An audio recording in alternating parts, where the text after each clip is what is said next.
வேதாகமத்தை திருப்பிக் கொள்வோம். நெகேமியாவின் புஸ்தகம் 6வது அதிகாரம் 9வது வசனம். நெகேமியாவின் புஸ்தகம் 6வது அதிகாரம் 9வது வசனத்தை யாராவது ஒருவர் சத்தமாக நீங்கள் வாசிங்க. நெகேமியாவின் புஸ்தகம் 6வது அதிகாரம் 9வது வசனம். அந்த வேலை நடந்தேறாதபடிக்கு எங்கள் கை சலித்து போம் என்று சொல்லி அவர்கள் எல்லாரும் எங்களை பயமுறுத்த பார்த்தார்கள். ஆதலால் தேவனே, நீர் என் கைகளை திடப்படுத்தி அருளோம். ஒரு ஆமென் சொல்லுவோம். ஹல்லேலூயா. தேவனே, நீர் என் கைகளை திடப்படுத்தி அருளோம். என் கரம் பலனற்று போயிற்று, என் பலன் போயிற்று, என்னுடைய நாட்கள் போயிற்று, என்னுடைய கனவு போயிடுச்சு, என்னுடைய எண்ணங்கள், என்னுடைய வாழ்க்கையில் இருக்கிறதான ஆசைகள் போயிடுச்சு. தேவனே, நீரே என் கைகளை திடப்படுத்தும். ஹல்லேலூயா. தேவனே, நீர் என்னை திடப்படுத்தும். நெகேமியா என்கிறதான ஒரு சாதாரண மனிதன், உங்களை போல என்னை போல வாழ்க்கையில் சாதாரணமான ஒரு மனிதன், தேவனுடைய ஆலயத்தை அலங்கத்தை ஒரு நகரத்தின் அலங்கத்தை கட்டும்படிக்கு அவன் வருகிறான். அவன் வரும்பொழுது அவனுக்கு நேரிட்ட எல்லா சோதனைகளினாலும், குறிப்பாக மனிதர்களினால் உண்டான சோதனைகள், மனிதர்களினால் வந்ததான எதிர்ப்பு, மனிதர்களினால் வந்ததான இழப்பு அவனுடைய கரங்களை பலனற்று போயிற்று. அநேக நேரங்களில் ஒரு மிருகத்தை கூட நம்ம நம்பலாம், ஆனால் மனுஷரை நம்ப முடியாத உலகத்தில் நம்ம வாழ்ந்து கொண்டு இருக்கிறோம். சமீபத்தில் ஒரு வாகனத்துக்கு பின்னாடி ஒருத்தன் எழுதி போட்டிருக்கிறான், சுடுகாட்ட பேயை நீ நம்பு, சொந்தக்காரனை நம்பாத அப்படின்னு எழுதி போட்டிருக்கிறான். அதை வாசித்துட்டு எனக்கு ஆச்சரியமாக இருந்துச்சு. அவன் வாழ்க்கையில் எவ்வளோ கஷ்டப்பட்டிருப்பான் அப்படின்னு அந்த மூஞ்சை பார்த்துருவோன்னு சொல்லி வண்டியை வேகமாக ஓட்டி அந்த டிரைவரை போய் பார்த்தா ஒரு அப்பாவி மனுஷன், ஒரு யங் மேன், ஒரு சாதாரண ஒரு வாலிபன், ஒரு பாவம் போல வண்டியை ஓட்டிகிட்டு இருக்கிறார். பாருங்க, மனிதர்களினால நமது வாழ்க்கையில் இருக்கிற பலன் போகிறது. மனுஷர்களினால நமக்கு வாழ்க்கையில் ஒருபோதும் எழும்பக்கூடாதபடி குழியை வெட்டுகிறார்கள். தாவீது சொல்லுகிறான், தான் வெட்டின குழியிலே தானே விழுவார்களாக. அப்படின்னா அவனுக்கு என்ன செய்திருக்கிறார்கள்? குழியை வெட்டியிருக்கிறாங்க. ஸ்தோத்திரம். குழியை வெட்டினா நம்ம பார்த்து விழுகிற மாதிரியே வெட்டுவாங்க? இல்லை, தடுமாடி விழுகிற குழி. கண்ணி விரித்து ஒருபோதும் இவன் எழும்பக்கூடாது, ஒருபோதும் இவன் வாழ்க்கையில் வளரக்கூடாது, ஒருபோதும் இவன் ஒரு நாளும் வாழ்க்கையில் செழிக்கக்கூடாது, மேன்மை கண்டிடக்கூடாது என்று சொல்லி படுகொலியை வெட்டுகிற மனுஷர்கள் இந்த பூமியில் இருக்கிறார்கள். ஆகையால் மனிதர்களினால நமக்கு அநேக நெருக்கம், நம்முடைய பலத்தை உரிந்து கொண்டு, சத்துவத்தை உரிந்து கொண்டு, சில பிள்ளைகள் பெற்றோர்களுடைய சம்பாத்தியத்தெல்லாம் உரிந்து கொண்டு அவர்களை கவனிக்காமல் தெருவில் விட்டுறாங்க. எத்தனையோ பெற்றோர்கள் பாருங்க, உணவன்றி தவிக்கிறார்கள். நல்லா சம்பாதித்தேன், வாழ்க்கை முழுவதும் நான் பிள்ளைகளுக்காக வாழ்ந்தேன், மனைவிக்காக வாழ்ந்தேன், அல்லது கணவனுக்காக வாழ்ந்தேன், ஆனால் இப்போ எனக்கு யாருமே இல்லை, கைகள் தளர்ந்து போயிற்று. நான் எவ்வளவோ வாழ்க்கையில் முயற்சி செஞ்சேன், எவ்வளவோ நான் பிரயாசப்பட்டேன், எல்லாமே நஷ்டம் அப்படின்ற ஒரு சூழ்நிலை வரும் பொழுது நம்முடைய கைகள் என்ன செய்கிறது? தளர்ந்து போகிறது. ஸ்தோத்திரம். எத்தனையோ வைத்தியங்களை பார்த்தாச்சு, நோய்கள் இன்னும் குணமாகலை. எத்தனையோ மருத்துவங்களுக்கு நான் போய் அலைந்து பார்த்துட்டேன், இன்னும் எனக்கு வியாதி சுகமாகலை. என்னுடைய கை குறைந்து போயிற்று, என்னுடைய பலன் குறைந்து போயிற்று. கைகள் என்று சொன்னால் பலன். ஒரு ஆமென் சொல்லுங்க. ஹல்லேலூயா. கை என்றாலே பலன், அதிகாரம். ஸ்தோத்திரம். கை புயம், கர்த்தருடைய புயம் என்று சொல்லப்பட்டிருக்கிறது. புயம் என்றாலே பலன், ஸ்தோத்திரம், ஆரோக்கியம், அதிகாரம். ஆகையால் பாருங்க, நெகேமியா அவனுடைய வாழ்க்கையில அவனுடைய பலனற்று போன சூழ்நிலையில அவன் யாரையும் பார்த்து அவன் கூப்பிடாம தேவனை பார்த்து கூப்பிடுகிறான். என் தேவனே, என் கைகளை ஸ்திரப்படுத்தியாரலும் திடப்படுத்தியாலும் strengthen my hands. அல்லேலூயா சொல்லுங்க. என்னுடைய குடும்பத்தை திடப்படுத்தியாரலும், என்னுடைய மேன்மையை திடப்படுத்தியாரலும். வேண்டுமென்றே நமது மேன்மையை கெடுக்கிறவர்கள் உண்டு, அவப்பெயர் உண்டாக்குறவர்கள் உண்டு, பொய்யாய் நம்மை பற்றி பேசுகிறவர்கள் உண்டு, இல்லாதவைகளை எல்லாம் பேசி நமக்கு ஒரு துக்கத்தை கொண்டவர்கள் உண்டு. ஆண்டவரிடத்தில் சொல்லுகிறான் நெகேமியா, ஆண்டவரே எனது மேன்மையை திடப்படுத்தியாரலோ. அல்லேலூயா, அல்லேலூயா. உலகத்தில் நம்ம ஒரு பெரிய சக்ஸஸ் பெறுகிறது பெரிய காரியம் இல்லை. உலகத்தில் நம்ம ஒரு பெரிய வெற்றியை பெற்றுக்கொள்வது ஜெயிக்கிறது ஒரு பெரிய விஷயம் அல்ல. ஆனால் ஜெயத்தை காத்துக்கொள்வது, மேன்மையை காத்துக்கொள்வது, நற்பெயரை காத்துக்கொள்வது, சாட்சியை காத்துக்கொள்வது ரொம்ப முக்கியமானது. ஆகையால் பாருங்களேன், ஒரு ஜெயத்தை நம்ம பார்த்துட்டோம் அப்படின்னு சொன்னால் நமக்கு விரோதமாக எப்படி இந்த ஜெயத்திலிருந்து கவிழ்க்கலாம் அப்படின்னு தான் ஒரு கூட்டம் நினைக்குது.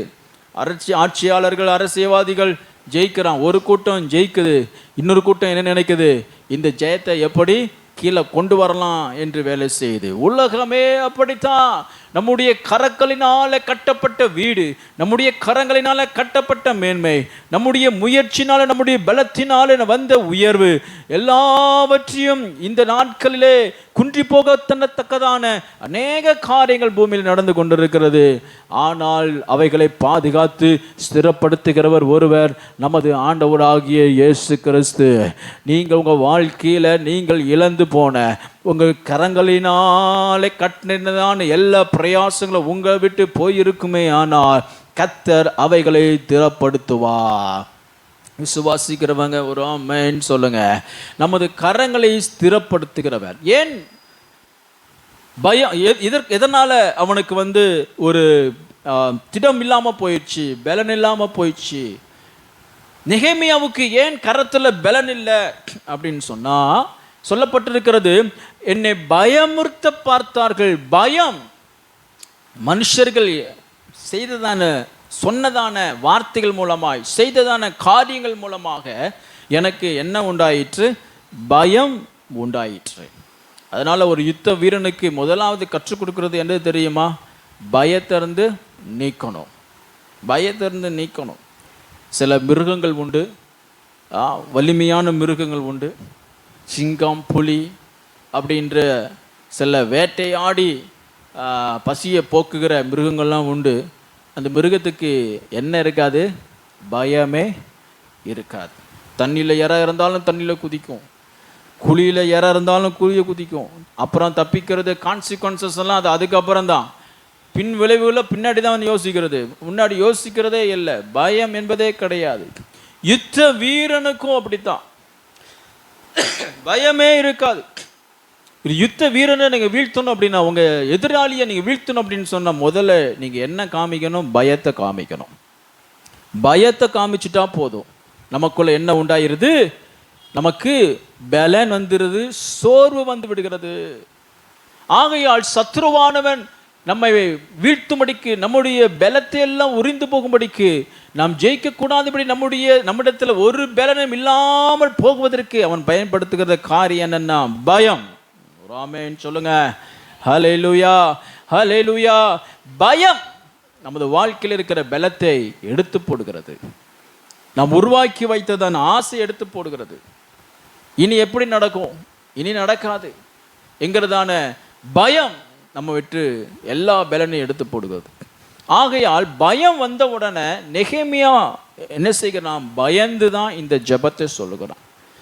பயந்து போனான். இனி நான் ஆரம்பித்த வேலையை முடிக்க முடியாதோ, நான் ஆரம்பித்த குடும்பத்தை முடிக்க முடியாதோ, ஸ்தோத்திரா, நான் ஆரம்பித்ததான இந்த தொழிலை முடிக்க முடியாதோ, நான் ஆரம்பித்ததான இந்த படிப்பை என்னால் முடிக்க முடியாதோ என்கிற பயம் வந்த உடனே நாம் கர்த்தரை நோக்கி கூப்பிட வேண்டும். தேவனே, என் கைகளை ஸ்திரப்படுத்தும், திடப்படுத்தும். அல்லேலூயா சொல்லுங்க. என் கைகளை திடப்படுத்துங்கப்பா. இது ஒரு நல்ல ஜெபம், ஒரு தேவையான ஜெபம், நமது வாழ்க்கையில் அன்றாட கர்த்தரை நோக்கி சொல்லுகிறதான ஜெபம். பயம் வந்தபடினாலே அவன் என்ன செய்கிறான்? கர்த்தரை நோக்கி பயத்தினுக்குங்கன்னு சொல்லலை, என் கரங்களை திடப்படுத்தும், அப்பொழுது நான் என்னுடைய யுத்தத்தை ஜெயமாய் முடிப்பேன், நான் ஆரம்பித்ததை ஜெயமாய் முடிப்பேன். உங்கள் வாழ்க்கையில் நீங்கள் ஆரம்பித்ததையும் உங்கள் வாழ்க்கையில் நீங்கள் இழந்ததையும் நீங்கள் ஜெயமாய் முடிப்பதற்கு கர்த்தர் இந்த நாளிலே உங்களுடைய கைகளை திடப்படுத்துவாராக. ஒரு ஆமேன்னு சொல்லுங்க. கர்த்தர் உங்கள் வாழ்க்கையில் எல்லாம் விட்டு போன காரியங்களை மீண்டுமாய் துவங்கும்படிக்கு உங்கள் கைகளை திடப்படுத்துவாராக. மற்றவர்களுடைய கையினால் அல்ல, வேறு ஒருவருடைய உதவியினால் அல்ல. எந்த கை தளர்ந்து போடுதோ அதே கைகளை, எந்த இடத்துல நீங்கள் விட்டு போனீர்களோ, எந்த இடத்துல தோல்வியுற்றீர்களோ, எந்த இடத்துல நீங்கள் பலவீனப்பட்டீர்களோ, எந்த இடத்துல நீங்கள் அவமானப்பட்டீர்களோ, அதே இடத்துல, அதே குடும்பத்தில், அதே ஜனங்களுக்கு முன்பாக கர்த்தர் உங்கள் கைகளை திடப்படுத்துவாராக. கரங்களை தட்டி ஆண்டவரை நன்றி செலுத்துவோம். Praise be to God. சீஷர்கள் என்ன செய்கிறாங்க? ஆண்டவராகிய இயேசு கிறிஸ்துவினுடைய சீஷர்கள் ஒரு நாள் போட்டில் பயணம் பண்ணி கொண்டிருக்கிறார்கள். போட்டில் பயணம் பண்ணி கொண்டிருக்கும் பொழுது திடீரென்று போட்டில் ஒரு பெரிய காற்று வீசுகிறது, கடல் கொந்தளிக்குது, அலைகள் போட்டில் வந்து தண்ணியை நிரப்புது. எப்போ போட்டு மூழ்குன்னு சொல்ல முடியாது. ஸ்தோத்திரம். போட்டில் பயணம் செஞ்சு உங்களுக்கு பழக்கம் இருக்குன்னா இது உங்களுக்கு நன்றாக புரியும். அலை போட்டில் மோதி கடலில் உள்ள தண்ணியெல்லாம் போட்டுக்குள்ளே வருது. உடனே சீஷர்களாக என்ன செய்கிறாங்க? எதையாவது ஒரு பொருளை எடுத்து போட்டில் இருக்கிற தண்ணியெல்லாம் வெளியே கொட்டிக்கிட்டே இருக்கிறாங்க. ஸ்தோத்திரம். அப்போல்லாம் பாய்மர கப்பல் தானே. பாய்மர கப்பல்னா உங்களுக்கு தெரியுமா? ஸ்தோத்திரம். காற்றிலேயே போகிற கப்பல். ஸ்தோத்திரம். காற்று அதிகமாக வீசுறதுனால பாய்மர கப்பலை என்ன செய்கிறாங்க? அவங்க வந்து சரி பண்ணுறாங்க அல்லது இறக்குறாங்க, தண்டு வலிக்கிறாங்க. ஸ்தோத்திரம். வேகமாக கரை சேரணும், நடுக்கடலில் இருந்தால் மூழ்கி போவோம் என்று அவர்கள் என்ன செய்கிறாங்க? தண்டு வலித்து கொண்டே போகிறார்கள். அவங்களுடைய கையின் பிரயாசத்தில் ஒரு கட்டம் வந்த உடனே இந்த புயலில் நம்ம தண்டு வலித்து கரை சேர முடியாது என்று சொல்லி விட்டு விடுகிறார்கள். அவங்களுடைய கைகள் தளர்ந்து போயிற்று, அவங்க நம்பிக்கை அற்று போயிற்று. அவங்களுக்குள்ள இப்பொழுது மரண பயம் வந்தது. பிரயாணத்தில் இனி தப்ப முடியாது என்று சூழ்நிலை வந்தது. அப்பொழுது ஆண்டவராகிய இயேசு கிறிஸ்து கடல் மீது நடந்து வந்தார். ஹல்லேலூயா, ஹல்லேலூயா. தேவன் கடல் மீது நடந்து வந்து அவர்களை பாதுகாக்கிறார், ரட்சிக்கிறார். சிஷ்யர்கள் எல்லாம் தங்களுடைய கரத்தில் இருக்கிற பலன் போன உடனே, இயேசுவே எங்களை காப்பாற்றுன்னு சொன்ன உடனே அவர் சொல்றாரு, அமைதியாயிருன்னு சொல்லி கர்த்தர் அவர்களை பாதுகாத்து அவருடைய கரங்களை திடப்படுத்தினார். அதுபோல் உங்கள் வாழ்க்கையில் நீங்கள் உங்கள் கைகளினால் பட்ட பிரயாசத்தில் இனி எனக்கு எந்த ஒரு இமோஷன் இல்லை, முன்னேற்றம் இல்லை என்று சொல்லி கைகளினால நீங்கள் தளரப்பட்ட உங்கள் வாழ்க்கையை ஆண்டவராகிய இயேசு கிறிஸ்து இன்றைக்கு மீண்டுமாய் திடப்படுத்த அவர் வல்லமையுள்ள தேவனாய் இருக்கிறார். கர்த்தர் இந்த நாட்களிலே நம்முடைய கரங்களை மீண்டும் ஒருமுறை திடப்படுத்துவாராக. ஒரு ஆமென் சொல்லுவோம். ஹல்லேலூயா, ஸ்தோத்திரம். ஏசாயா எழுதின தீர்க்கதரிசன புஸ்தகம் 41வது அதிகாரம் 10வது வசனத்தில் வாசிக்கும் பொழுது, ஏசாயா தீர்க்கதரிசன புஸ்தகம் 41வது அதிகாரம், பயப்படாதே. தளர்ந்து போன கரங்கள் உடையவர்களை பார்த்து கர்த்தர் சொல்லுகிறார், பயப்படாதே. நெகேமியா 6:9 நம்ம பார்த்தோம். நெகேமியா பயந்ததனால அவன் என்ன செய்தான்? கர்த்தாவே என்னுடைய கைகளை திடப்படுத்தும் அப்படின்னு கூப்பிடுறான். அப்படி கூப்பிடுகிறவனை பார்த்து கர்த்தர் சொல்கிறாரு, நீ பயப்படாத. ஹல்லேலூயா. ஏன் வந்து நம்ம கை பலன் போகுது? நம்ம கையில் உள்ள பலன் ஏன் போகுது? குடும்பத்தில் உள்ள தைரியம் ஏன் போகுது? நமக்கு இருக்கிற விசுவாசம் எப்போ போகுது? நம்மகிட்ட இருக்கிற நம்பிக்கை ஏன் இப்போ நம்ம விட்டு போகுது? ஸ்தோத்திரம். எல்லாம் இருக்குது, நமக்கு எல்லாம் தெரியும், அனுபவம்ல ஒரு வாழ்க்கையில் தான் இருக்கிறோம், வயது முடிஞ்சிருக்கோம். ஆனாலும் திடீர்னு ஏன் நமக்கு உள்ள பயம் வருது அப்படின்னு சொன்னால், ஏன் நம்ம கை பலன் நம்ம விட்டு போகுதுன்னா பயம். அதனால தான் கர்த்தர் சொல்கிறாரு, பயப்படாதே. ஒரு ஆமென் சொல்லுங்க. இன்றைக்கு காலை வேளையில் கர்த்தர் உங்களுக்கு சொல்லுகிற வார்த்தை என்ன தெரியுமா? நீங்கள் முதல்ல செய்ய வேண்டியது என்னன்னா, பயப்படாதிருங்கள். பயப்படக்கூடாது. ஸ்தோத்திரம். பயப்படாதிருங்கள். ஸ்தோத்திரம். யார் சொல்கிறா அப்படின்னு சொன்னா, வானத்தையும் பூமியும் படைத்து நம்முடைய வாழ்க்கையில் நடக்கிற எல்லா சம்பவங்களுக்கும் அதிகாரம் உள்ளவர், சூழ்நிலைக்கும் ஸ்தோத்திரம் அதிகாரம் உள்ளவர், எல்லாவற்றையும் தனது ஆளுமைக்குள்ளே வைத்து செம்மையாய் நடத்துகிற சர்வலோக தேவன் சொல்லுகிறார், நீங்க பயப்படாதிருங்கள். அல்லேலூயா, அல்லேலூயா. ஒரு மனுஷன் சொல்லலை, ஒரு அரசியல்வாதி சொல்லலை, ஒரு அரசாங்க அதிகாரி சொல்லலை, ஒரு ராஜா சொல்லலை, உங்களையும் என்னையும் தாயின் கற்பத்திலே உருவாக்கின நமது இரட்சகராகிய சிருஷ்டிகராகிய தேவனாகிய கர்த்தர் சொல்லுகிறார், நீங்கள் பயப்படாதிருங்கள். ஹல்லேலூயா. ஏன் அவரால் சொல்ல முடியுது தெரியுமா? நம்மளால் சொல்ல முடியாது. பயப்படாதப்பா சொல்ல முடியுமா? ஒரு பிரயாணத்துக்கு உங்கள் வீட்டில் பையனை அனுப்புகிறீங்க, ஸ்தோத்திர புத்தி சொல்லி போவீங்க, இப்படி போ அப்படி போன்னு சொல்லி கொடுத்து அனுப்புவீங்க. பயப்படாதன்னு சொல்ல முடியுமா? சொல்ல முடியாது. ஸ்தோத்திரம். ஏன் சும்மா சொல்லலாம், வாயில் நம்ம வார்த்தையில் சொல்லலாம், ஆனால் அது நடைமுறைப்படுத்த முடியுமா? நடைமுறைப்படுத்த முடியுமா? முடியவே முடியாது. ஸ்தோத்திரம். யாரும் சொல்ல முடியாத வார்த்தை பயப்படாத. ஏன் அப்படி தேவனால் சொல்ல முடியுதுன்னா வசனம் சொல்லுகிறது, ஏசாயா 41:10, நீ பயப்படாத, ஏனென்றால் நான் உன்னுடனே இருக்கிறேன். Praise God. ஹல்லேலூயா. ஏன் அவரால் சொல்ல முடியும்னா அவர் நம்முடன் இருக்கிறார். உட்கார்ந்து இருக்கும்போது நம்ம கூட இருக்கிறார், படுத்து இருக்கும்போது நம்ம கூட இருக்கிறார், அயர்ந்த நித்திரையில் இருக்கும்போது நம்ம கூட இருக்கிறார், வேலையில் இருக்கும்போது நம்ம கூட இருக்கிறார், பிரயாணப்படும் போது நம்ம கூட இருக்கிறார், துக்கத்தில் நம்ம கூட இருக்கிறார், அவமானத்தில் நம்ம கூட இருக்கிறார். எத்தனையோ மனிதர்கள் நான் உன் கூட இருக்கிறேன் என்று சொன்னவர்கள் நம்முடைய அவமானத்தையும் கண்ணீரையும் வேதனையும் பார்த்து நம்முடைய தோல்வியை பார்த்து நம்ம விட்டு ஓடி போகலாம். ஆனால் நீங்கள் இடைவிடாது ஆராதிக்கிற தேவன், பயப்படாதே என்று உங்களுக்கு வாக்கு பண்ணின தேவன் உங்களோட கூட இதோ சகல நாட்களிலும் இருக்கிறார். கரங்களை தட்டி ஆண்டவருக்கு நன்றி செலுத்துவோம். ஹல்லேலூயா. உன்னோட இருக்கிறேன் என்று கர்த்தர் சொல்றாரு. நீ கடந்து போகிற பாதையில நான் உன் கூட இருக்கிறேன். கசப்பான உன்னுடைய சூழ்நிலையில் நான் உன் கூட இருக்கிறேன். ஸ்தோத்திரம். கர்த்தர் நம்ம கூட இருக்கிறார். ஆமென் சொல்லுங்க. ஹல்லேலூயா. தேவன் நம்ம கூட இருந்து நம்முடைய கரங்களை பலப்படுத்துகிறார், திடப்படுத்துகிறார். ஸ்தோத்திரம். நான் உன் தேவன், நான் உன்னை பலப்படுத்தி, அவர் சொல்லுகிறார், நான் உன் கூட இருந்து நான் உன்னை பலப்படுத்துவேன், உன் கைகளை திடப்படுத்துவேன். கர்த்தர் உங்க கைகளை திடப்படுத்துவார். ஸ்தோத்திரம். நமக்கு முடியல, உண்மைதான். சூழ்நிலை என்னால் சமாளிக்க முடியல, உண்மைதான். சில பிரச்சனைகளை சமாளிக்க முடியல, உண்மைதான். தேவன் நமக்கு அதிகாரம் கொடுத்திருக்கிறார், மாம்ச ரீதியாக அதிகாரம் கொடுத்திருக்கிறார்.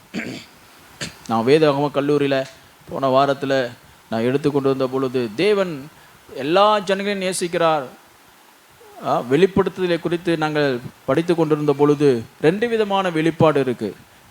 பொதுவான வெளிப்பாடு, தனிப்பட்ட வெளிப்பாடு. General revelation, specific revelation. பொதுவான வெளிப்பாடு அப்படின்னு சொன்னால் சகல இயற்கை மூலமாக எல்லா ஜனங்களும் அறியத்தக்கதாக தேவன் ஒருவர் இருக்கிறார் என்கிறதான அறியத்தக்கதான ஒரு வெளிப்பாடு. இந்த உலகத்தில் எல்லாருக்கும் ஒரு நம்பிக்கை இருக்குது, தேர் இஸ் எ பவர். கடவுள் நம்பிக்கை இல்லாதவனுக்கு கூட என்ன இருக்குது, ஒரு வல்லமை இருக்குன்னு நம்புகிறான். ஆமாம். அதனால் உலகத்தில் நாத்திகனை விட ஸ்தோத்திரம் கடவுள் நம்பிக்கை உள்ளவங்க தான் நிறைய பேர் இருக்கிறாங்க. ஏன்னா God reveals to the universe in general revelation. Everyone will understand there is almighty, there is an almighty power, there is a God. அப்படி எல்லாருக்குமே தெரியும். ஸ்தோத்திரம். ஆமென் சொல்லுங்க. ஹல்லேலூயா. யாரும் மறுக்க முடியாது. நல்ல ஆர்கியூமெண்ட்ல வேணா பேசலாம், நல்லா பேசுறதுக்கு திறமை உள்ளவங்க வேணா கடவுள் இல்லை அப்படின்னு சொல்லிட்டு பயங்கரமாக நம்ம பேசலாம். ஆனால் அவங்க அறியாமலேயே அவங்க ஒரு விஷயத்தை நம்புகிறாங்க, தன்னையும் தாண்டி ஒரு சக்தி இந்த பூமியில் உண்டு, அவர் தான் நம்மை உண்டாக்கின தேவன். ஹல்லேலூயா. ஆமாம். ஒரு சின்ன கதை. ஒரு நாத்திகன் ஒரு போட்டில் வேகமாக போட்டில் போய்கிட்டு இருக்கிறான். நடுக்கடலில் போன உடனே பெரிய புயல் காற்று அடிக்குது. பெரிய புயல் காற்று அடித்த உடனே அவனுக்குள்ள என்ன உண்டாயிடுச்சு அப்படின்னா பயம் ஆயிடுச்சு. மரண பயம் வந்துருச்சு. மரண பயம் வந்த உடனே அவன் சொல்லுகிறான், நான் இதுவரைக்கும் கடவுளை நம்பலை, ஒருவேளை கடவுள் இருந்தா என்னை காப்பாற்றும் அப்படின்னு கூப்பிட்டானா. If there is a God, save me, O Lord அப்படின்னானா. இது யார் அவனுக்கு சொல்லி கொடுத்தா? வாழ்க்கை ஃபுல்லும் கடவுள் இல்லை அப்படின்னு நம்பினவன் இப்போ பயம் வந்த உடனே ஒருவேளை கடவுள் இருந்தா என்ன செய்யுங்க, காப்பாத்துங்க. அவனுக்குள்ள இருக்குது. ஏனென்றால் இவைகளெல்லாம் நமக்கு என்ன கற்றுக் கொடுக்குது என்றால், நம்முடைய கையின் பலத்திற்கு ஒரு லிமிட்டேஷன் உண்டு, ஒரு வரையறை உண்டு, ஒரு வரைமுறை உண்டு, ஒரு வரையறை உண்டு, அவ்வளவுதான், ஒரு எல்லை உண்டு. ஆனால் நம்முடைய எல்லையை காட்டிலும், நமது வயதை காட்டிலும், நமது ஞானத்தை காட்டிலும், நமது அனுபவத்தை காட்டிலும், நமது பலனை காட்டிலும் பெரிய வல்லமை உள்ள தேவன் நம்ம பார்த்து சொல்லுகிறார், பயப்படாதே, நான் உன் கூட இருந்து உன்னுடைய கைகளை நான் பலப்படுத்துவேன். ஹல்லேலூயா. நம்மால முடியாததை தேவன் நமக்காய் செய்யும்படிக்கு நம்முடைய கரங்களை பலப்படுத்துகிறார். ஒரு ஆமென் சொல்லுவோம். ஹல்லேலூயா. எபிரேயருக்கு எழுதின நிருபம் 12வது அதிகாரம் 12வது வசனத்தை நாம் வாசிக்கும் பொழுது, எபிரேயர் 12:12 யாரோ ஒருவர் சத்தமா வாசிங்க. எபிரேயர் 12:12. ஆகையால் நெகிழ்ந்த கைகளையும் ஆ ஆ ஆ ஆ ஆ போதும். ஒரு ஆமென் சொல்லுங்க. ஹல்லேலூயா. நெகிழ்ந்த உங்களுடைய கைகள், strengthen your feeble arms. நெகிழ்ந்து போன, சோர்ந்து போன, பலனற்று போன, மெலிந்து போன உங்களுடைய கரங்களை கர்த்தர் என்ன செய்கிறார்? அவர் பலப்படுத்துகிறார். ஹல்லேலூயா. இனி இந்த கையினால ஒன்றுமே செய்ய முடியாது, இனி இந்த வாழ்க்கையினால ஒன்றுமே செய்ய முடியாது. சில நன்மைகளை நம்ம இழந்தா திரும்ப பெற்றுக்கொள்ளலாம். சில இழப்பை நம்ம திருப்பி பெற்றுக்கொள்ளலாம். ஆனால் சில இழப்புகளை பெற்றுக்கொள்ளவே முடியாது. நற்பெயர் திரும்ப பெற்றுக்கொள்ள முடியாது. ஜீவன், உயிர் போயிடுச்சுன்னா திரும்ப பெற முடியுமா? முடியவே முடியாது. ஸ்தோத்திரம். சில உறுப்புகள், உடல் உறுப்புகள் நம்ம இழந்துட்டோம் அப்படின்னா திரும்ப பெற முடியுமா? பெற முடியாது. சில காரியங்களை திரும்ப பெற முடியாது. ஸ்தோத்திரம். ஆகையால் பிரியமானவர்களே, வாழ்க்கையில சில காரியங்கள் இழந்து போன சூழ்நிலை இருந்தாலும் மீண்டுமாய் உயிர்ப்பிக்கிறவர் நம்முடைய தேவன். மீண்டுமாய் நமக்கு ஜெயத்தை தருகிறவர் நம்முடைய தேவன். உங்கள் கரங்கள், உங்கள் பலன் நெகிழ்ந்து உங்களிடத்திலிருந்து நழுவி உங்களை விட்டு தொலைந்து போனாலும் கர்த்தர் என்ன செய்கிறார்? திரும்பவும் அதை பலப்படுத்துகிறார். யோபுவின் புஸ்தகம் 4வது அதிகாரம் 3வது வசனத்தில் வாசிக்கும் பொழுது வசனம் சொல்லுகிறது, இதோ நீர் அநேகருக்கு புத்தி சொல்லி இளைத்த கைகளை திடப்படுத்தினீர். இளைத்த கைகளை தேவ மனுஷனுடைய இளைத்த கைகளை திடப்படுத்துகிறார். இளைத்து போன கைகள், ஸ்தோத்திரம், பழுதான கைகள், உழைத்து உழைத்து உழைத்து தேய்ந்து போன கைகள். சில பயங்கர உழைப்பாளிகளை பாருங்க, உலகத்தில் இருக்கிற வயதானவங்க பாருங்க, வாழ்க்கை முழுவதும் உழைத்து உழைத்து அவங்க பலனெல்லாம் செலவழிந்து இளைத்து போன கைகள். ஸ்தோத்திரம். சிலருடைய இருதயம் ஒருவர் மீது அன்பு வைத்து ஏங்கி திரும்ப அன்பு பெறாமல் இளைத்து போன இருதயம், ஏமாந்து போன இருதயம். ஸ்தோத்திரம். சில பெற்றோர்கள் வளர்ந்து, பிள்ளைகள்லாம் வளர்ந்து அவங்க இடங்கள்ல அவங்க செட்டில் ஆன உடனே அநேக பெற்றோர்கள் ஒரு ஃபோன் பண்ண மாட்டாங்களா, விசாரிக்க மாட்டாங்களா, சாப்பிட்டியான்னு கேட்க மாட்டாங்களா இருக்கிற பெற்றோர்களும் இந்த உலகத்தில் உண்டு. அன்புக்காக ஏங்கி இளைத்து போன இருதயம், அல்லது செலவழித்து அன்பை காட்டி இளைத்து போன இருதயம். ஸ்தோத்திரம். மனுஷன் நன்றி இழந்து உடனே தூக்கி போடுகிறான். ஆனால் தேவனோ என்ன செய்கிறார்?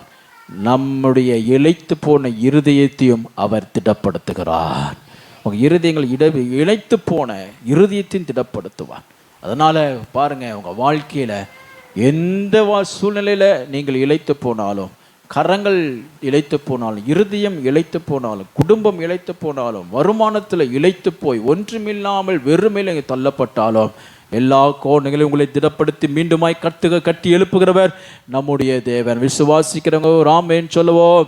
ஹல்லேலூயா, ஹல்லேலூயா, ஹல்லேலூயா. ஸ்தோத்திரம். ஏசாயா 41:13 வசனத்தில் வாசிக்கும் பொழுது, ஏசாயா 41:13 வாசிக்கும் பொழுது வாசிங்க. கவனிங்க. உன் வலது கையை பிடித்து பயப்படாதே, நான் உனக்கு துணை நிற்கிறேன். வலது கரத்தை பிடித்து கர்த்தர் நமது கரத்தை பிடிக்கிறார். கர்த்தர் எப்படி நமக்கு பலத்தை தருகிறார் என்றால் அவர் நமது கரத்தை பிடிக்கிறார். ஒரு ஆமென் சொல்லுங்க. ஏன் அவர் நமது கரத்தை பிடிக்கிறார் என்றால் இளைத்து போன நமது கைகளை தேவனுடைய கரமாகவே மாற்றுகிறார். அதனால தான் ஆண்டவராக இயேசு கிறிஸ்து சொல்லும் பொழுது, என்னை விசுவாசிக்கிறவன் தான் செய்கிறது பெரிய காரியங்களை செய்வான், நான் செய்கிறதை காட்டிலும் மேலானவைகளை செய்வான். அல்லேலூயா சொல்லுங்க. நம்முடைய கரங்களை தேவனுடைய கரமாய் மாற்றுகிறார். நம்முடைய அதிகாரம் இழந்த வாழ்க்கையில் அவருடைய அதிகாரமுள்ள வாழ்க்கைக்குள்ள நம்மை கொண்டு வருகிறார். அவர் நமது கரத்தை பிடித்து, வலது கரத்தை பிடித்து, வலது கரம்னா அதிகாரம், பவர், அத்தாரிட்டி. ஸ்தோத்திரம். இந்த கையில் எப்படி முடியும்? இந்த சூழ்நிலை எப்படி முடியும்? இந்த வருமானத்தில் என் பிள்ளைகளை நான் எப்படி படிக்க வைக்க முடியும்? இந்த சூழ்நிலையில் நான் எப்படி வாழ்க்கையில் முன்னேற முடியும்? அப்படிங்கிறவங்களை பார்த்து கர்த்தர் அவருடைய ஸ்தானத்தில் நம்மை வைத்து அவர் செய்கிற சகல அற்புதமான கிரியைகளை நமது வாழ்க்கை மூலமாய் செய்ய அவர் ஆயத்தமுள்ள தேவனாய் இருக்கிறார். அதனால தான் நமது வலது கரத்தை பிடிக்கிறார். ஒரு ஆமென் சொல்லுங்க. ஹல்லேலூயா. அவர் நமது வலது கரத்தை பிடித்து அவருடைய கரம் செய்ய வேண்டிய எல்லாவற்றையும் இளைத்து போன நமது கரங்களினாலே செய்யும்படிக்கு நம்மை மேன்மைப்படுத்துகிறார், அதிகாரப்படுத்துகிறார். Price the Lord. விசுவாசிக்கிற இந்த வார்த்தையை நீங்கள் விசுவாசிக்கணும். தேவனால் கூடாதது என்பது போல தேவனை விசுவாசிக்கிற அவருடைய நாமத்தை தரித்திருக்கிற என்னாலும் கூடாதது ஒன்றுமே இல்லை. Praise the Lord. ஹல்லேலூயா. ஸ்தோத்திரம். கர்த்தர் யுத்தத்தில் வல்லவரானால் அவரை விசுவாசிக்கிற நீங்களும் யுத்தத்திலே வல்லவர்களாக இருக்கிறீர்கள். கர்த்தர் உலகத்தை ஜெயித்தாரானால் நீங்களும் அவரை விசுவாசிக்கிறவர்கள் இருக்கிறபடினால் நீங்களும் உலகத்தை ஜெயிப்பீர்கள். அவர் பாடுகளை மேற்கொண்டவரானால் நீங்கள் அவரை விசுவாசிக்கிறபடினாலே உங்களுடைய பாடுகளை நீங்கள் மேற்கொள்வீர்கள். அவர் எப்படி சிலுவையை சுமந்து, அவர் ஒரு ஸ்தோத்திரம் சிலுவையை சுமந்து ஸ்தோத்திரம் அவர் ஜெயித்தாரோ, மரித்து உயிர்த்தெழுந்து உயிரோடு எனக்கு ஜீவிக்கிறாரோ, நீங்களும் அவரை விசுவாசிக்கிறவர்களா இருக்கிறபடினாலே நீங்களும் உங்களுக்கு என்று அளிக்கப்பட்ட சிலுவையை சுமந்து தீர்த்து நீங்களும் உயிர்த்தெழுந்து அவரோட கூட ஆறுதலின் தேசத்துக்குள்ளே கடந்து போவீர்கள். ஒரு ஆமென் சொல்லுவோம். ஹல்லேலூயா. ஸ்தோத்திரம். நம்முடைய வலது கரத்தை பிடிக்கிறார். நம்முடைய கரத்தை அவருடைய ஸ்தானத்தில் வைத்து கிரிகளை நடப்பிக்கிறார். ஒரு ஆமென் சொல்லுங்க. ஏசாயா 51:59 வாசிக்கும் பொழுது சொல்லும் பொழுது, ரட்சிக்க கூடாதபடிக்கு கர்த்தருடைய கை குறுகி போவதில்லை. ரட்சிக்க கூடாதபடிக்கு, திடப்படுத்த கூடாதபடிக்கு, பலப்படுத்த கூடாதபடிக்கு கர்த்தருடைய கை குறுகி போகவில்லை என்று சொன்னார். இனி நான் திரும்பவும் எழும்பாதபடிக்கு, இனி நான் திரும்பவும் கட்டக்கூடாதபடிக்கு என்னுடைய கரமும் குறுகி போவது இல்லை. கரங்களை தட்டி ஆண்டவருக்கு நன்றி செலுத்துவோம். ஹல்லேலூயா. ஹல்லேலூயா. ஹல்லேலூயா.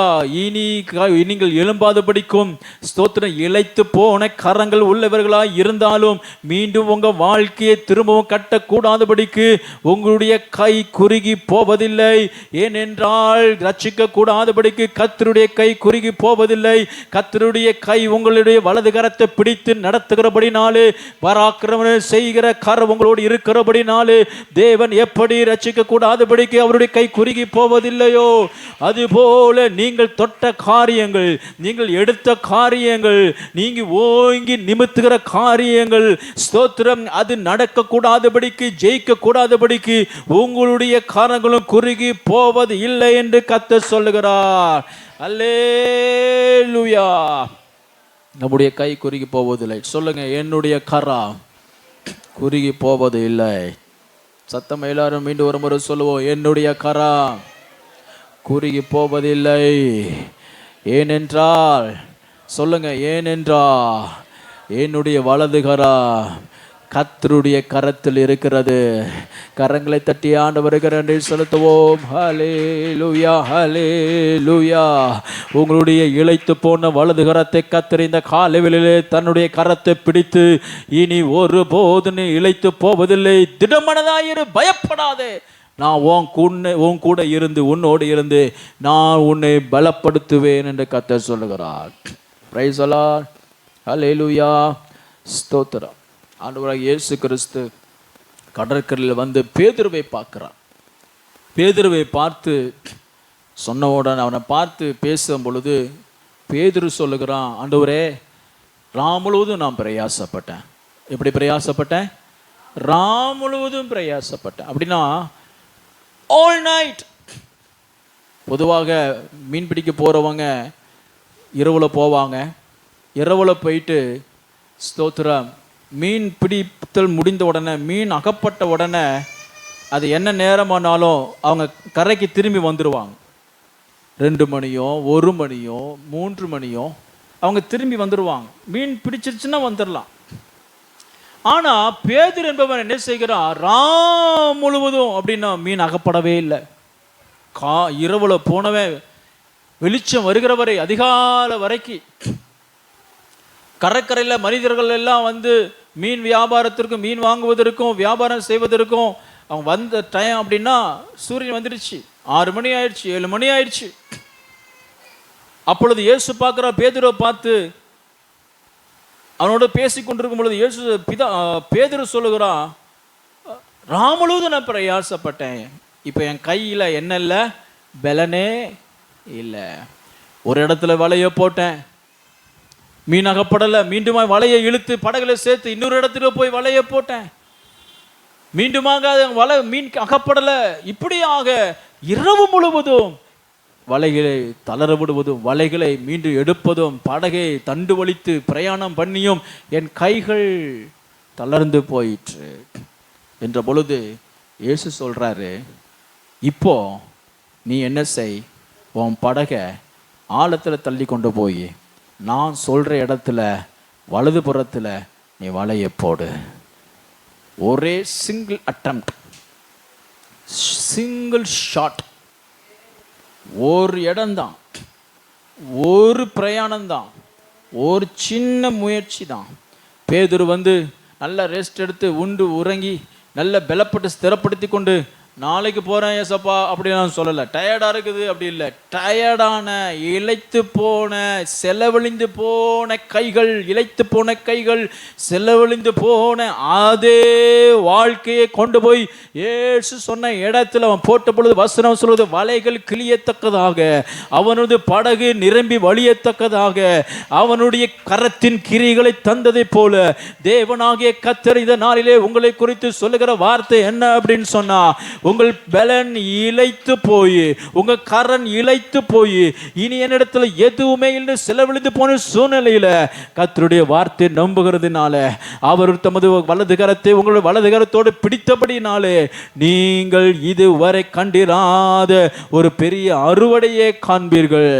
உங்களுடைய படகு நிரம்பும், உங்க குடும்பம் நிரம்பும், உங்க களஞ்சியம் நிரம்பும், உங்க இருதயம் நிரம்பும், உங்க வாழைகள் நிரம்பும். திருப்தியாய் புசித்து இருக்கத்தக்கதாக கர்த்தர் இந்த நாட்களை தளர்ந்து போன பொருளாதார வாழ்க்கையை கர்த்தர் மீண்டுமாய் நிரப்ப நம்முடைய தேவன் வல்லவர். அல்லேலூயா. தளர்ந்து போன பொருளாதாரத்தை கரத்தினால எவ்வளவு சம்பாதித்தேன், என்னால் சேர்த்து வைக்கவே முடியல, எங்கிருந்து வருது எங்கிருந்து போகுதுன்னே தெரியல. ஸ்தோத்திர செலவழிந்து போன வாழ்க்கையை கர்த்தர் மீண்டுமாய் திடப்படுத்த அவர் வல்லமை உள்ளவராய் இருக்கிறார். ராமேன் சொல்லுவோம். சங்கீதம் 90:17 வாசிக்கும் பொழுது, சங்கீதம் 90:17 வாசிக்கும் பொழுது,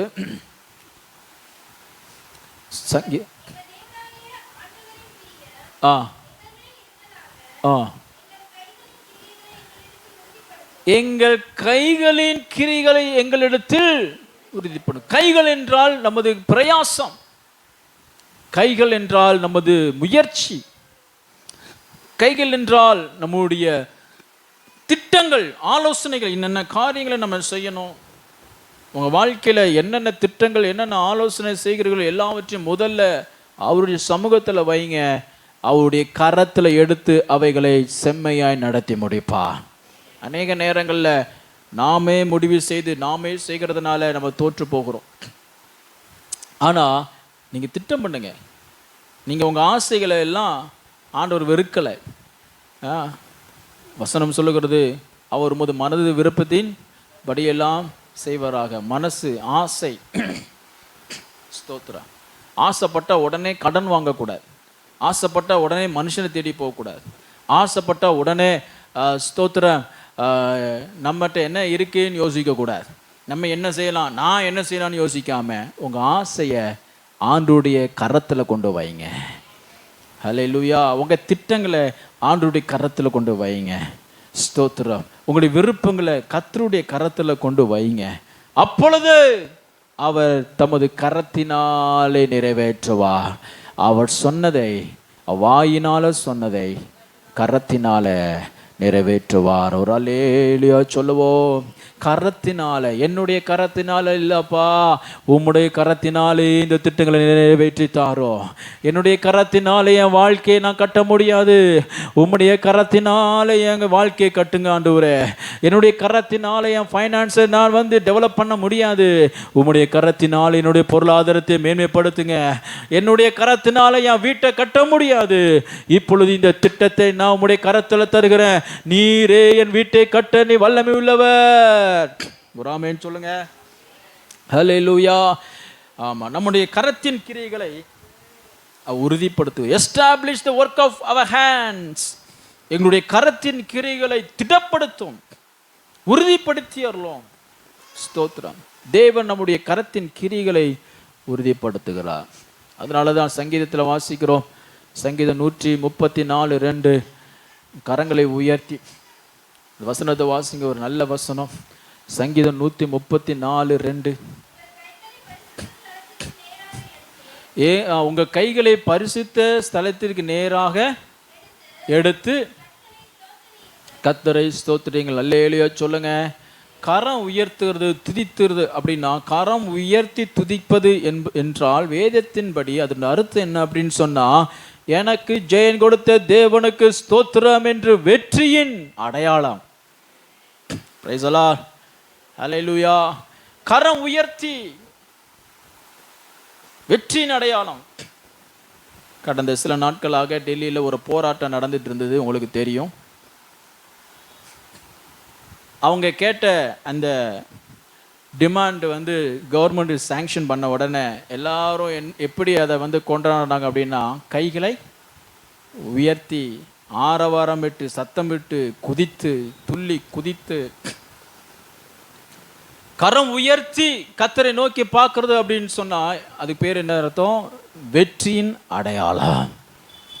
உங்களுடைய கரங்களை நீங்கள் உயர்த்தி கர்த்தரை துதிக்கும் பொழுது உங்களுடைய நெகிழ்ந்து போன இளைத்து போன உங்கள் கரங்களை கர்த்தர் ஜெயமுள்ள கரமாய் மாற்றினார் என்பதற்கு அடையாளம்.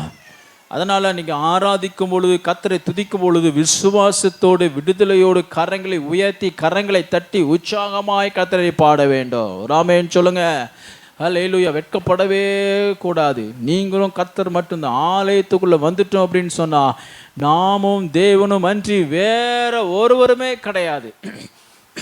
கரங்களை உயர்த்தி உங்களுடைய பரிசுத்த கரங்கள், தேவனால் பிடிக்கப்பட்ட கரங்கள், ஜெயமுள்ள கரங்கள் நீங்கள் உயர்த்தி பிடிக்கும் பொழுது அதனுடைய அர்த்தம் என்ன? உலகத்துக்கு நீங்கள் என்ன தெரிவிக்கீங்க அப்படின்னா, கர்த்தர் உங்களுக்கு ஜெயத்தை தந்தார். ஒரு ஆமென் சொல்லுவோம்.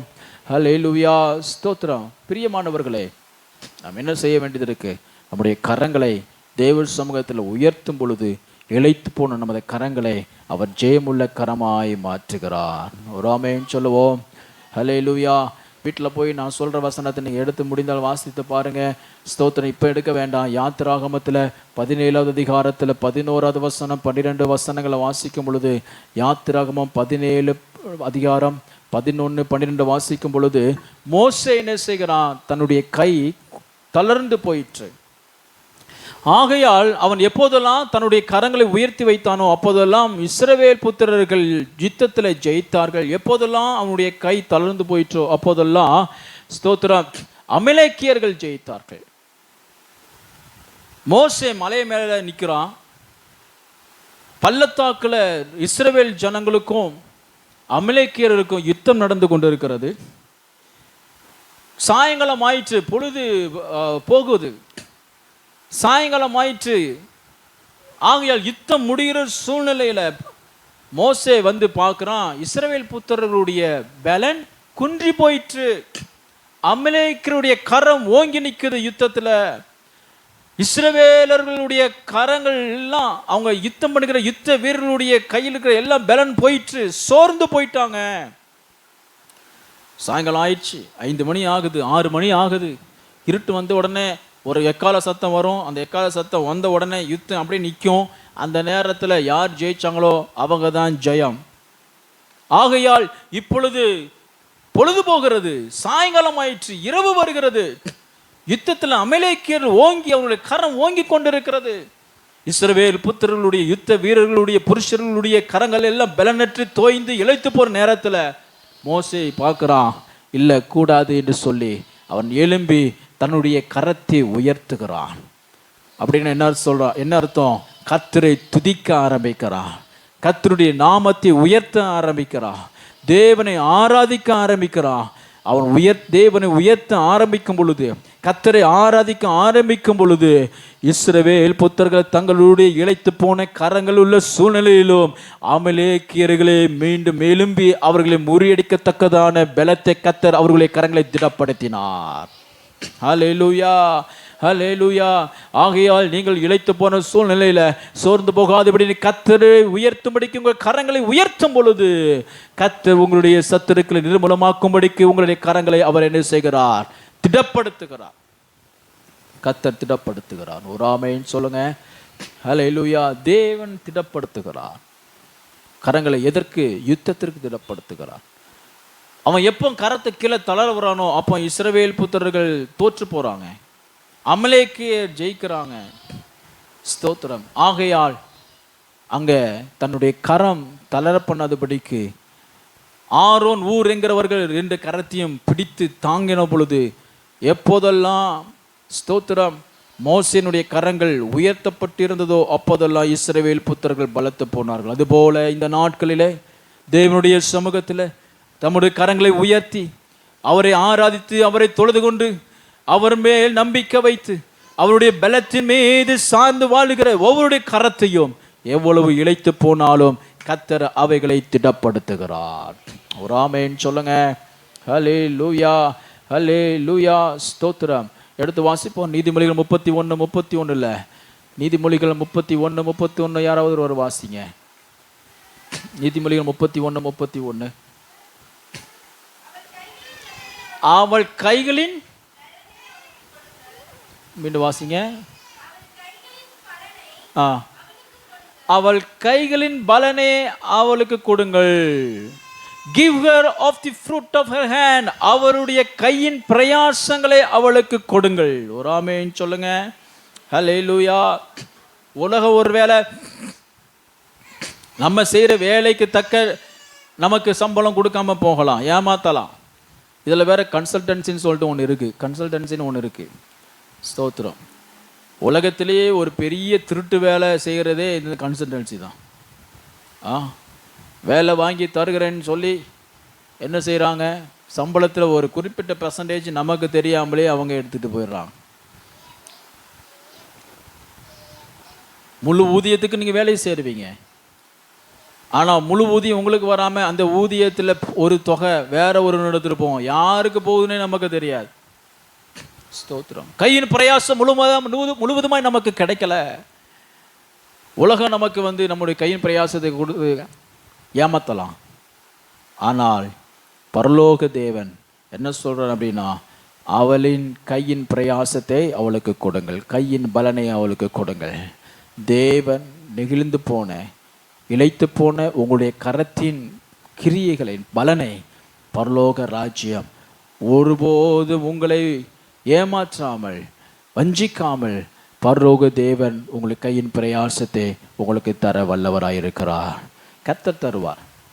கவலைப்படாதீங்க, சோர்ந்து போகாதீங்க.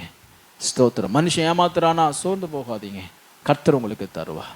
உங்கள் கையின் பிரயாசம் உலகம் ஏமாத்தினாலும், மனிதர்கள் ஏமாத்தினாலும், உங்கள் மேனேஜர்ஸ் உங்களை ஏமாத்தினாலும், உங்கள் மேலே இருக்கிறவர்கள் ஏமாத்தினாலும், ஸ்தோத்ரா, கர்த்தர் உங்களுக்கு கையின் பிரயாசத்தை தருவார். ஏனென்றால் உங்களுடைய கைகளை பலப்படுத்துகிறவர் கர்த்தர், உங்கள் கைகளை திடப்படுத்துகிறவர் கர்த்தர், உங்கள் கைகளை மேன்மைப்படுத்துகிற கர்த்தர், உங்கள் கைகளை ஓங்கி நிற்க பண்ணுகிறவர் கர்த்தர். ஒரு ஆமென் சொல்லுவோம். ஹல்லேலூயா, ஹல்லேலூயா, ஸ்தோத்திரம். கரங்களை திடப்படுத்துகிறார்.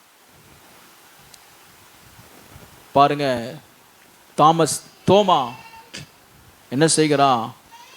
இயேசு உயிர்த்தெழுந்தாருங்கிறதை குறித்து அவன் சந்தேகப்படுகிறான்.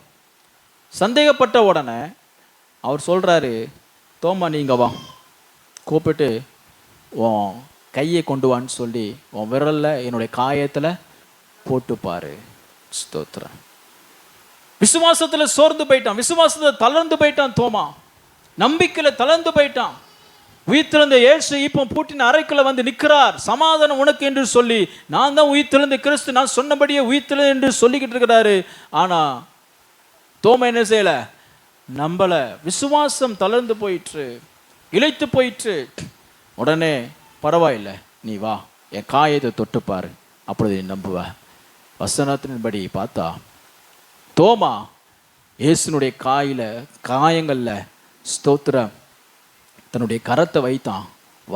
வைத்த பொழுது அவனுக்குள்ளே இருந்த செத்து போன இளைத்து போன விசுவாசம் அவனுக்குள்ளே உயிர் பெற்றது. ஹல்லேலூயா, ஹல்லேலூயா. இந்த நாளிலே இளைத்து போன, இந்த நாளிலே நம்பிக்கையற்று போன, இந்த நாளிலே மனிதர்களால் நம்ம விட்டு இழந்து போன, நம்ம விட்டு தூரம் போன எல்லாவற்றையும் கர்த்தர் மீண்டுமாக திடப்படுத்துகிற அவர் உண்மையிலே தேவனாய் இருக்கிறார்.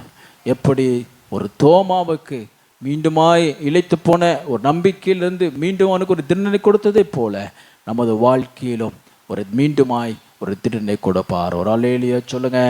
ஹல்லேலூயா, ஹல்லேலூயா, ஸ்தோத்திரம். அருமையான தேவனுடைய பிள்ளைகளே, இந்த நாட்களிலே கர்த்தர் நம்முடைய திடனற்று போன கரங்களை திடப்படுத்துவாராக.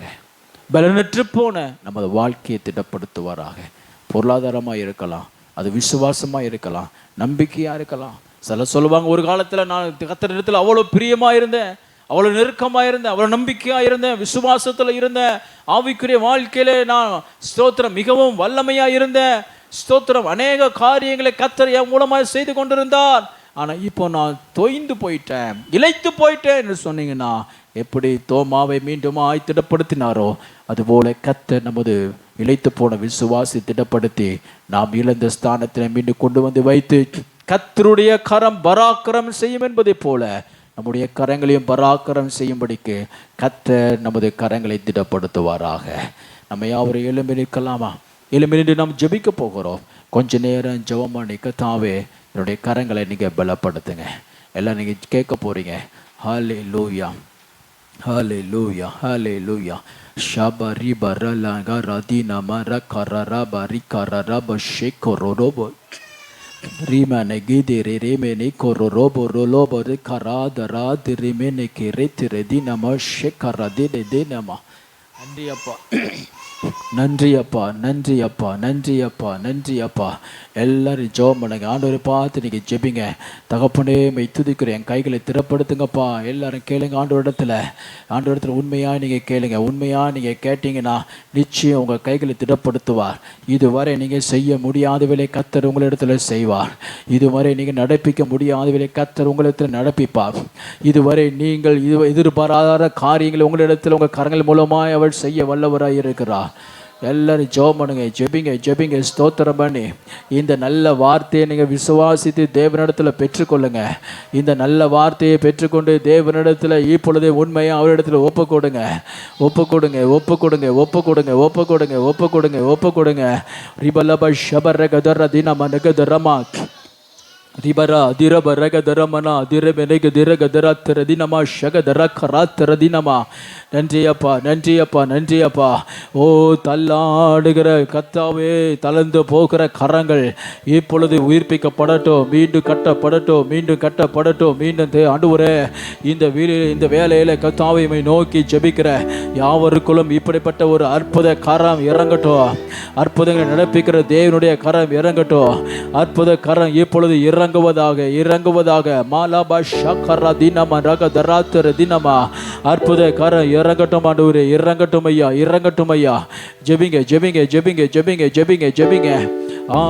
ஆமென். இந்த வாரத்துல கர்த்தர் உங்களுக்குரியதை நீங்கள் சுதந்திரிக்கத்தக்கதாக, உங்களுக்கு கர்த்தர் சுதந்திரிக்கத்தக்கதாக, தேவ கரம் இறங்கத்தக்கதாக அப்பாமை நன்றியோடுமை ஸ்தோத்திரிக்கிறங்க தாவே. ஸ்தோத்திரிக்கிறோம். பரிசுத்த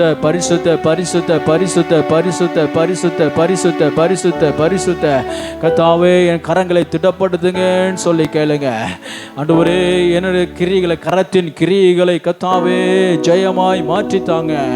தோல்வியாய் இருந்த ஆண்டவரே, என் வாழ்க்கையை இப்பொழுது ஜெயமாய் மாற்றி கொடுக்கிற கர்த்தருடைய வலதுகரம் என்னை பிடிக்கும்படி ஒப்பு கொடுக்கிறேன். நன்றி அப்பா.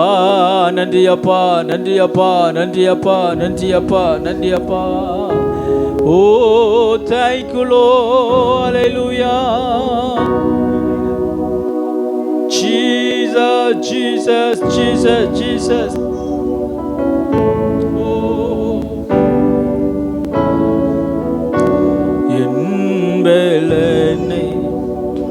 என் கோட்டை ஆராதனை உமக்கே.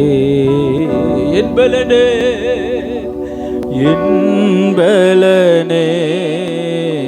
என் கோட்டையே ஆராதனை உமக்கே. மறைவிடமே என் உறைவிடமே ஆராதனை உமக்கே. மறைவிடமே உறைவிடமே ஆராதனை. சொல்லுவோம் ஆராதனை.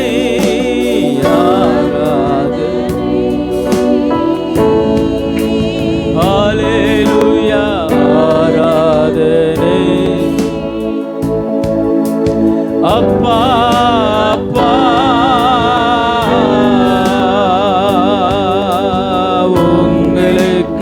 உங்களுக்குத்தான் ஆராதனை. ஆராதனை அப்பா.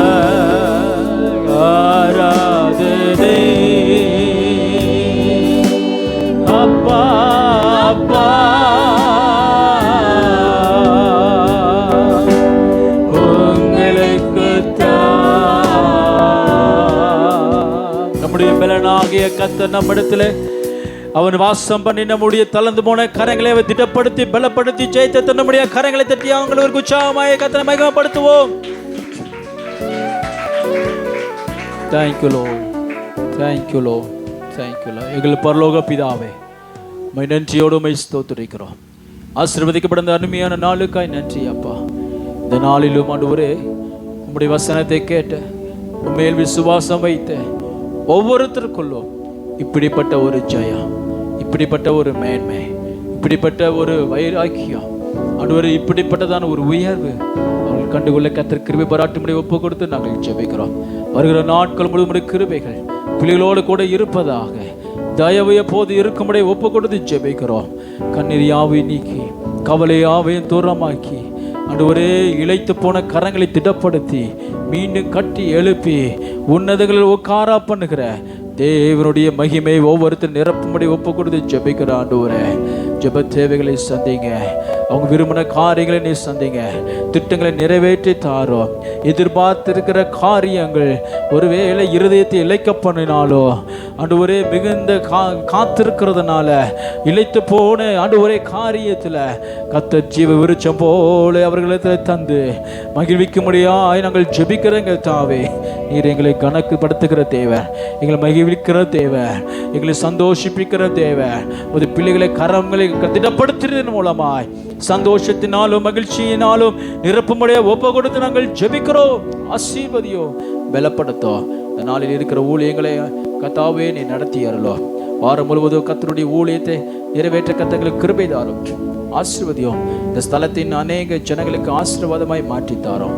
திரு ஆண்டவரே மை ஸ்தோத்திரிக்கிறோம். எங்களுடைய ஜெப விண்ணப்பங்கள் எல்லாவற்றையும் பாதத்தில் வைக்கிறோம். ஏற்ற நேரத்தில் எங்களுக்கு பதிலை தந்து கனப்படுத்தி உயர்த்தி அருளும் தாழ்த்துகிறோம். இயேசுவின் வல்லமையுள்ள நாமத்தில் ஜெபங்கேலும் ஜீவனுள்ள நல்ல பிதாவே, ஆமென் ஆமென். என் ஆத்துமாவே கர்த்தரை ஸ்தோத்திரி, என் முழு உள்ளமே பரிசுத்த நாமத்தை ஸ்தோத்திரி.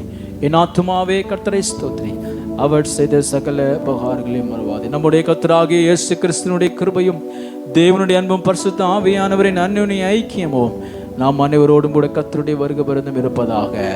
ஜெயம் கொடுத்த தேவனுக்கு ஸ்தோத்திரம். ஹல்லேலூயா, ஹல்லேலூயா, ஹல்லேலூயா. கர்த்தர் தாமே உங்களை ஆசீர்வதிப்பாராக. எல்லாருக்கும் கர்த்தருக்கு ஸ்தோத்திரம்.